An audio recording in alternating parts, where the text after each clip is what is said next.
Strawberry ചാനലിലേക്ക് എല്ലാവർക്കും സ്വാഗതം. നല്ല അടിപൊളി രുചിയിൽ വളരെ ഹെൽത്തി ആയിട്ടുള്ള 2 ഇഫ്താർ ഡ്രിങ്കിൻ്റെ റെസിപ്പിയാണ് ഇന്ന് ഞാൻ ഷെയർ ചെയ്യുന്നത്.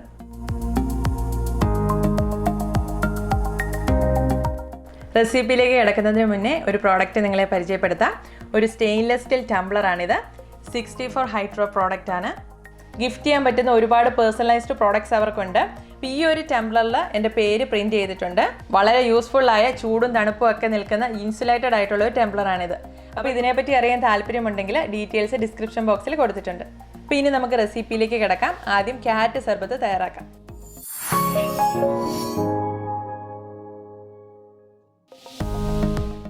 ഇതിൽ ചേർക്കാനായിട്ട് 8 ഡേറ്റ്സ് കുരു കളഞ്ഞെടുത്തിട്ടുണ്ട്. അപ്പോൾ ഇത് അരയ്ക്കുമ്പോൾ എളുപ്പത്തിൽ അരഞ്ഞ് കിട്ടാനായിട്ട് ഇതിലേക്ക് ഒരു 1/4 കപ്പ് വെള്ളം ഒഴിച്ച് കുതിർക്കാനായിട്ട് വയ്ക്കാം. ഇനി ഒരു പാനിലേക്ക് 1 ടീസ്പൂൺ നെയ്യ് ഒഴിച്ച് ഇതിലേക്ക് 10 ക്യാഷ്യൂസ് ഇട്ട് ജസ്റ്റ് ഒന്ന് ഫ്രൈ ചെയ്തെടുക്കാം. റോസ്റ്റഡ് ക്യാഷ്യൂസ് ആണെങ്കിൽ ഇതുപോലെ വറുത്തെടുത്തില്ലെങ്കിലും കുഴപ്പമില്ല. പക്ഷേ ഇതുപോലെ നെയ്യിൽ വറുത്തെടുത്ത് ചേർത്താൽ ജ്യൂസിന് നല്ലൊരു പ്രത്യേക ടേസ്റ്റ് ആയിരിക്കും. ഇതൊരു ഗോൾഡൻ ബ്രൗൺ കളർ വരെ ഫ്രൈ ചെയ്തിട്ട് കോരി മാറ്റി വയ്ക്കാം. അടുത്തായിട്ട് ഇതിലേക്കുള്ള ക്യാരറ്റ് ജസ്റ്റ് ഒന്ന് വേവിച്ചെടുക്കാം. അപ്പോൾ അതിനായിട്ട് ഒരു സോസ് പാനിലേക്ക് 2 കപ്പ് വെള്ളം എടുത്തിട്ടുണ്ട്. ഇതൊന്ന് തിളച്ച് വരാനായിട്ട് വെയിറ്റ് ചെയ്യാം. ഇതുപോലെ നന്നായിട്ട് തിളച്ച് വന്നാൽ പിന്നെ ഇതിലേക്ക് ക്യാരറ്റ് കഷ്ണങ്ങൾ ചേർക്കാം. അപ്പോൾ 4 ക്യാരറ്റാണ് ഞാനിവിടെ എടുത്തിരിക്കുന്നത്. വെയിറ്റ് പറഞ്ഞാൽ ഒരു 220 ഗ്രാംസ് ഉണ്ട്. മീഡിയം സൈസിലുള്ള ക്യാരറ്റാണ്. അപ്പോൾ അത് നന്നായിട്ട് തൊലി കളഞ്ഞ് കഴുകിയിട്ട് ഇതുപോലെ ചെറിയ കഷ്ണങ്ങളായിട്ടൊന്ന് മുറിച്ചെടുത്തിട്ടുണ്ട്. ഇനി ഇത് ഈ രീതിയിൽ 5 തൊട്ട് 8 മിനിറ്റ് വരെ ഒന്ന് തിളപ്പിച്ചെടുക്കാം. അപ്പോൾ ആ സമയം കൊണ്ട് ക്യാരറ്റ് പാകത്തിന് വേവാകും. നമ്മൾ ക്യാരറ്റ് ഫുള്ളി കുക്ക് ചെയ്തെടുക്കുന്നില്ല, ഹാഫ് കുക്കേ ചെയ്യുന്നുള്ളൂ. ക്യാരറ്റ് നമ്മൾ പച്ചയ്ക്ക് ജ്യൂസ് അടിച്ച് കുടിക്കാറുണ്ട്. പക്ഷെ പച്ചയ്ക്ക് ക്യാരറ്റ് അടിക്കുമ്പോൾ ഒരു റോ ടേസ്റ്റ് ഉണ്ടാവും. അപ്പോൾ ഇതുപോലെ ഒരു ഹാഫ് കുക്ക് ചെയ്തിട്ട് ജ്യൂസ് അടിച്ചാൽ നല്ല ടേസ്റ്റ് ആയിരിക്കും. ഞാനിവിടെ ഒരു 8 മിനിറ്റ് തിളപ്പിച്ചിട്ടുണ്ട്. ക്യാരറ്റ് ഹാഫ് കുക്ക് ആയിട്ടുണ്ട്. അപ്പോൾ ഒരു ഫോർക്ക് കൊണ്ടൊന്ന് കുത്തി നോക്കിയാൽ അത് സോഫ്റ്റ് ആയിട്ടുണ്ടോ എന്ന് മനസ്സിലാവും. ഇനി ഫ്ലെയിം ഓഫ് ചെയ്യാം.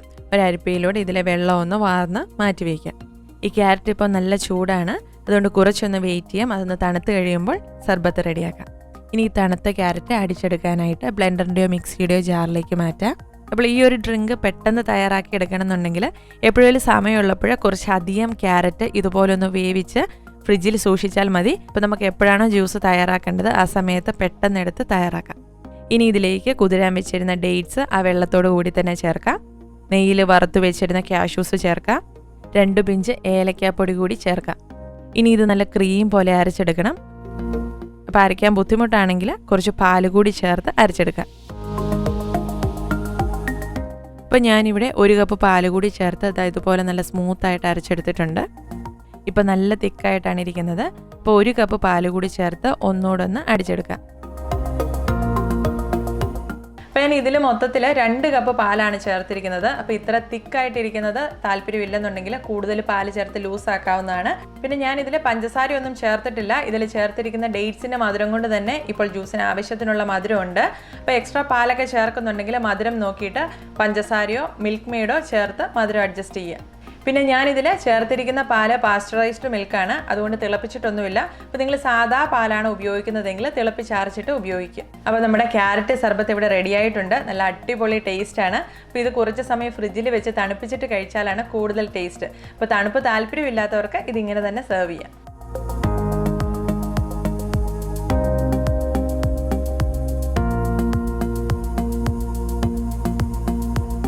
അടുത്തായിട്ട് നമുക്ക് പാൽ സർബത്ത് തയ്യാറാക്കാം. അപ്പോൾ അതിനായിട്ട് 1 ടീസ്പൂൺ സബ്ജ സീഡ്സ് അല്ലെങ്കിൽ ബേസിൽ സീഡ്സ് 5 ടേബിൾ സ്പൂൺ വെള്ളം ഒഴിച്ച് കുതിർക്കാനായിട്ട് വയ്ക്കാം. 10-15 മിനിറ്റ് മാറ്റി വെച്ചാൽ മതി. എല്ലാം നന്നായിട്ട് ബൾജായി കിട്ടും.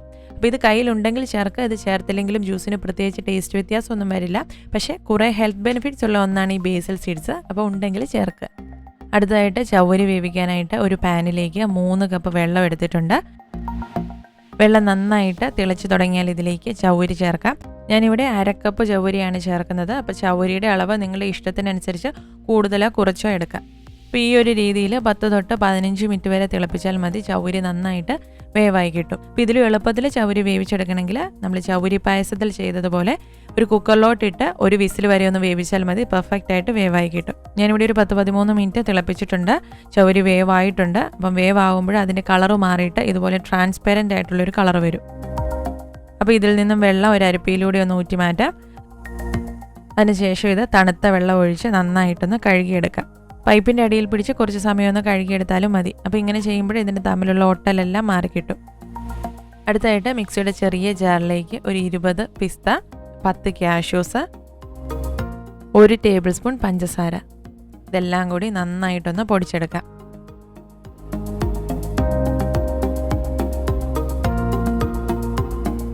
ഈ ഒരു രീതിയിൽ പൊടിച്ചെടുത്തിട്ടുണ്ട്. ഇത് മാറ്റി വയ്ക്കാം. അടുത്തതായിട്ട് 1 table spoon cornflour, 4 table spoon പാല് ചേർത്ത് നന്നായിട്ടൊന്ന് ഇളക്കി മിക്സ് ചെയ്ത് വയ്ക്കാം. അപ്പോൾ ഇത് നമ്മൾ പാല് കുറുക്കിയെടുക്കാൻ വേണ്ടിയാണ് ചേർക്കുന്നത്. അപ്പോൾ ഇതിന് പകരമായിട്ട് കസ്റ്റാർഡ് പൗഡർ ഇതുപോലെ തന്നെ മിക്സ് ചെയ്ത് ചേർക്കാം. ഇനി അതില്ലെന്നുണ്ടെങ്കിൽ ഗോതമ്പൊടിയോ മൈദയോ അരിപ്പൊടിയോ ഇതേപോലെ തന്നെ ചേർത്ത് കുറുക്കിയെടുക്കുക. അടുത്തതായിട്ട് പാല് തിളപ്പിക്കാം. അപ്പോൾ അതിനായിട്ട് ഒരു സോസ് പാനിലേക്ക് പാലെടുത്തിട്ടുണ്ട്. 2 കപ്പ് പാലാണ് എടുത്തിരിക്കുന്നത്. 1 കപ്പ് 250 ml അപ്പോൾ 1/2 ലിറ്റർ പാലാണ് എടുത്തിരിക്കുന്നത്. ഈ പാലിനി ഇളക്കി തിളപ്പിച്ചെടുക്കുക. നന്നായിട്ട് തിളച്ച് തുടങ്ങിയാൽ ഫ്ലെയിം കുറച്ച് വയ്ക്കാം. അതിനുശേഷം ഇതിലേക്ക് നമ്മൾ മിക്സ് ചെയ്ത് വെച്ചിരുന്ന കോൺഫ്ലവർ ചേർക്കാം. ഇനി ഇത് 1-2 മിനിറ്റ് ഇളക്കി കൊടുത്തുകൊണ്ടൊന്ന് തിളപ്പിക്കാം. കോൺഫ്ലവർ കൂടി ചേർന്ന് കഴിയുമ്പോൾ പാല് അത്യാവശ്യം നന്നായിട്ടൊന്ന് കുറുകി വരും.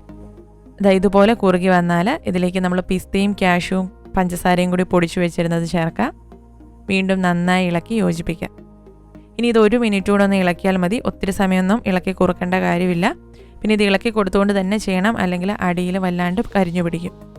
അപ്പോൾ ഇതും കൂടി ചേർത്ത് കുറുക്കിയാൽ പിന്നെ ഫ്ലെയിം ഓഫ് ചെയ്യാം, തണുക്കാനായിട്ട് മാറ്റി വയ്ക്കാം. അപ്പോൾ അത് തണുത്ത് കഴിയുമ്പോൾ കുറച്ചുകൂടെ ഒന്ന് തിക്കാവും. അപ്പോൾ നല്ല ക്രീമി ആക്കി എടുക്കാൻ ഒരു ബ്ലെൻഡറിലേക്കോ മിക്സിയിലേക്കോ ഇട്ട് ഒന്നുകൂടെ ഒന്ന് അടിച്ചെടുക്കാം. അപ്പോൾ ഈ സമയത്ത് കൂടുതൽ ലൂസ് ആക്കണമെങ്കിൽ കൂടുതൽ പാലൊഴിക്കാം. അതുപോലെ തന്നെ ഈ സമയത്ത് മധുരം നോക്കി ആവശ്യമെങ്കിൽ കൂടുതൽ പഞ്ചസാരയോ കണ്ടൻസ്ഡ് മിൽക്കോ ചേർക്കുക. ഞാനിവിടെ 1 ടേബിൾ സ്പൂൺ കണ്ടൻസ്ഡ് മിൽക്ക് കൂടി ചേർക്കുന്നുണ്ട്. നമ്മളിത് പിസ്ത ഫ്ലേവറിലാണ് തയ്യാറാക്കുന്നത്. അപ്പോൾ പിസ്ത എസൻസ് ഉണ്ടെങ്കിൽ ഒരു 1/4 ടീസ്പൂൺ ഈ സമയത്ത് ചേർക്കുക, ഇല്ലെങ്കിൽ ഒഴിവാക്കാം. ഇനി ഇതൊന്നുകൂടെ ഒന്ന് ബ്ലെൻഡ് ചെയ്തെടുക്കുക. ഇനിയിപ്പോൾ നമ്മൾ തയ്യാറാക്കി വെച്ചിരിക്കുന്ന എല്ലാം കൂടി ഒന്ന് മിക്സ് ചെയ്തെടുത്താൽ മതി. അപ്പോൾ ഒരു ബോളിലേക്ക് ആദ്യം നമ്മൾ വേവിച്ച് വെച്ചിരുന്ന ചൗരി ചേർക്കാം. ഇതിലേക്ക് നമ്മൾ ബ്ലെൻഡ് ചെയ്ത് വെച്ചിരിക്കുന്ന പാല് ചേർക്കാം. ഇനി നമുക്ക് സോക്ക് ചെയ്ത് വെച്ചിരിക്കുന്ന ബേസൽ സീഡ്സ് കൂടി ചേർക്കാം. നന്നായിട്ടൊന്ന് മിക്സ് ചെയ്തെടുക്കാം. ഇതിനി ഫ്രിഡ്ജിൽ 1 മണിക്കൂർ 2 മണിക്കൂർ വെച്ച് നന്നായിട്ടൊന്ന് തണുത്തതിന് ശേഷം സെർവ് ചെയ്യാം. ഈ തണുപ്പ് ഇഷ്ടമില്ലെന്നുണ്ടെങ്കിൽ ഇപ്പോൾ തന്നെ സെർവ് ചെയ്യാം. അങ്ങനെ വളരെ ടേസ്റ്റിയും ഹെൽത്തിയുമായിട്ടുള്ള മിൽക്ക് സർബത്ത് ഇവിടെ റെഡി ആയിട്ടുണ്ട്. അപ്പോൾ നിങ്ങളെല്ലാവരും തീർച്ചയായും ഈ 2 ഡ്രിങ്കും ഒന്ന് ട്രൈ ചെയ്ത് നോക്കണം. അഭിപ്രായങ്ങളൊക്കെ കമൻറ്റ് ബോക്സിലൂടെ ഞങ്ങളെ അറിയിക്കണം. വീഡിയോ ഇഷ്ടമായ ലൈക്ക് ചെയ്യാനും ഷെയർ ചെയ്യാനും മടിക്കരുത്. മറ്റൊരു വീഡിയോയിലൂടെ കാണാം. എല്ലാവർക്കും നന്ദി.